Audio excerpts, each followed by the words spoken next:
Nous devons tirer quelques leçons et valeurs très concrètes du sacrifice qui a été demandé à Abraham. Genèse 22, 16. Premièrement, rien n'est véritablement établi jusqu'à ce que cela soit abandonné et que la marque de la croix y ait été apposée dessus. Avez-vous obtenu cela? Même si cela a pu vous être donné par Dieu, il y a toujours le danger que quelque chose en nous-mêmes empiète sur quelque chose que Dieu nous a donné. Nous nous immisçons dedans et, en quelque sorte, nous nous l'approprions. Ce moi, cette chair. Oh oui, Dieu nous donne un ministère et ensuite nous mettons la main dessus et devenons jaloux au sujet de notre ministère et nous avons peur d'autres personnes se mettant sur notre chemin. Nous prenons notre ministère, interférant avec notre ministère. Vous voyez, la chair survient de cette manière et dans tellement d'autres directions et d'autres égards. Dieu fait quelque chose et ensuite nous en mêlons. Nous y mettons nos propres forces. Nous entrons en scène. D'une manière ou d'une autre, cette chair ne peut pas se tenir en dehors, même des choses que Dieu fait par miracle. Nous les tournons en glorification ou gratification de cette chair qui est la nôtre, et même une chose que Dieu peut donner, et vous pensez peut-être à différentes choses que Dieu pourrait donner, ne sera jamais établie, confirmée jusqu'à ce qu'elle soit cédée, et qu'elle connaisse la marque de la mort à nous-mêmes, et qu'elle soit uniquement vivante pour et devant Dieu.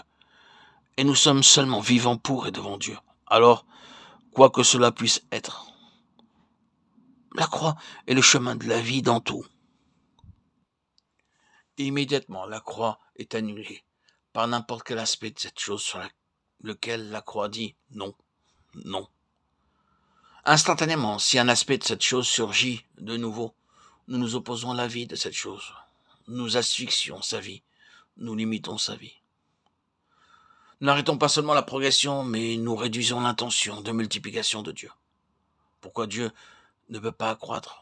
Comment se fait-il que dans toutes les premières années de l'histoire de l'Église, il y avait encore et encore une telle continuation dans la vie, toujours et encore dans la vie, et croissante, toujours croissante?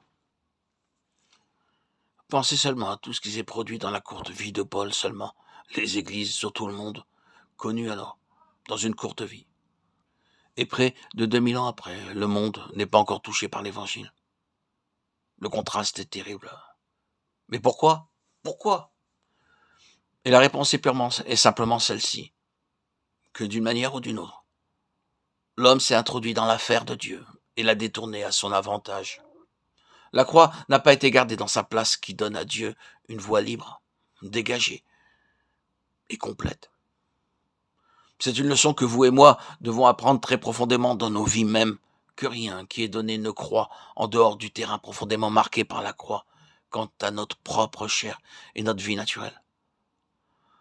Chaque chose doit porter en elle le signe d'une part de la mort au principe du moi, et d'autre part de la vie, dans le domaine où c'est uniquement de Dieu, et tout venant du Seigneur. Autrement dit, dans chaque vie chrétienne pour la vie et l'accroissement. Pour qu'une assemblée locale obtienne d'être marquée de cette manière, elle doit être une compagnie d'enfants de Dieu crucifiés et profondément crucifiés, en ce qui concerne toutes les ambitions et tous les intérêts personnels. C'est uniquement comme cela. C'est le chemin de Christ, de façon si manifeste, dans son propre cas, le chemin de la croix.